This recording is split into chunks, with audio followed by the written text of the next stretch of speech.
Welcome to The Explainer. Today, we're diving into a really controversial argument about one of World War II's most stunning events, the fall of France. The theory involves an unseen front, one that wasn't fought with tanks and planes, but with propaganda and subversion. So you have to remember, in May of 1940, the French army was widely considered one of the most powerful in the world. And yet, Nazi Germany defeated it in just over a month. The sheer speed of that collapse was a shock to the entire globe, and historians are still debating exactly how it happened. To dig into one of the potential reasons, this argument suggests we need to look away from Paris and Berlin and turn our eyes to Moscow and to a very powerful organization that was controlled right from the Kremlin, the Communist International, better known as the Comintern. Now, let's be clear, this wasn't some loose alliance of like-minded thinkers. The source material we're looking at presents the Comintern as a tightly controlled global weapon for Stalin's foreign policy. Think about it, the headquarters, the leadership, the marching orders, it all came straight from Moscow. The communist parties in other countries weren't partners, they were sections of this one giant machine. And how did they maintain that control? Through sheer terror. Absolute obedience was enforced with brutal purges. If you were a party leader and you hesitated to follow the line, you'd be summoned to Moscow, and you might never be heard from again. I mean, look at these numbers. Entire parties dissolved, leaders shot. Even the staff at the Comintern's own headquarters weren't safe. This made sure that when an order came down from Stalin, you followed it, no questions asked. So with that kind of iron grip, it meant the Comintern's entire public stance, its core mission, could flip on a dime. It all depended on what Stalin needed for his own strategic goals at that exact moment. And what a flip it could be. Before 1935, communists were ordered to treat other leftists, the Social Democrats, as the main enemy. They actually called them social fascists and refused to work with them at all. But then, as Hitler got more powerful, the policy did a complete 180. The new order? Create a popular front. Unite with those exact same groups to build an anti-fascist alliance. It worked so well that it actually put communists into the French government.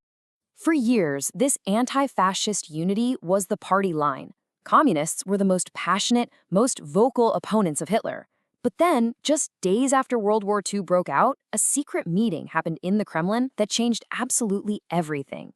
It all kicked off with that unbelievable pact between Hitler and Stalin. Communists around the world were just completely bewildered. But then, just a week after Germany rolled into Poland, the head of the Comintern was called into the Kremlin to get his new marching orders, straight from the man himself. And thanks to the personal diary of the Comintern's leader, Georgy Dimitrov, we know exactly what Stalin said. His message was incredibly cynical. He basically said, look, this is just a fight between two groups of capitalist countries. Let them have a good fight. Let them weaken each other. The whole fight against fascism? Over. He said the difference between democratic and fascist countries had lost its former meaning.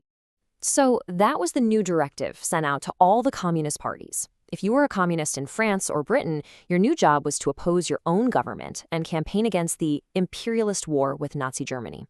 The Great Anti-Fascist Crusade was dead. Overnight, it became an anti-war campaign aimed squarely at the Allies.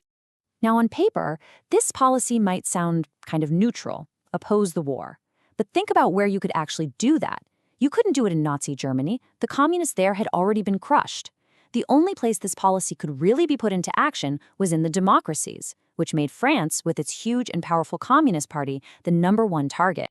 And we're not talking about some fringe movement here. The French Communist Party was a massive political force. They had 72 members in parliament. They controlled what was called the Red Belt, the industrial heartland around Paris. They had huge influence over the workers and the unions.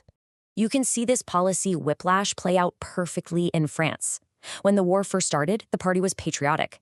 They called on everyone to defend France from fascism. But as soon as the orders came in from Moscow, the leadership did a complete U-turn. They started pumping out anti-war propaganda, even telling soldiers to desert. In fact, the party's own leader, Maurice Thorez, literally deserted the army and fled to Moscow for safety. And according to the source we're looking at, it just gets more and more incredible. This is a quote from the official communist newspaper, L'Humanité. And get this, it was published after Paris had fallen to the Nazis. They're praising Parisians for being friendly with German soldiers. It says, "Bravo, comrades, continue." This goes way beyond neutrality. The argument is that this was active demoralization. Okay, so you've got this internal campaign of dissent and sabotage, arguably weakening the country's social and political will to fight. And it's at that exact moment that the French military has to face the full, terrifying power of the German blitzkrieg. Militarily, the German plan was just brilliant. It was an incredibly audacious gamble. They sent a smaller force into Belgium as a fake-out, which successfully drew the best French and British armies north.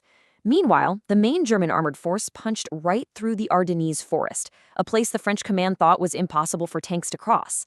This sickle-cut plan worked perfectly, and they raced to the English Channel, trapping the Allied armies completely. And the speed of it all is just breathtaking. The invasion starts on May 10th. Just 5 days later, the French Prime Minister is on the phone with Winston Churchill telling him, "We have been defeated." By May 20th, German tanks are at the Channel. The trap is sprung. By June 14th, Paris is occupied. And on June 22nd, it's all over. France signs an armistice. 35 days. So, while nobody denies the military catastrophe or the brilliance of the German strategy, the argument we've been examining suggests that these things weren't the only factors in play, that there was something else going on. The theory here is that this deliberate campaign of moralization and subversion, directed from Moscow and carried out by a major political force in France, acted as a kind of unseen front. It argues that this campaign critically weakened France's morale and its national will to resist right at the moment of invasion. And that leaves us with a really provocative question to think about.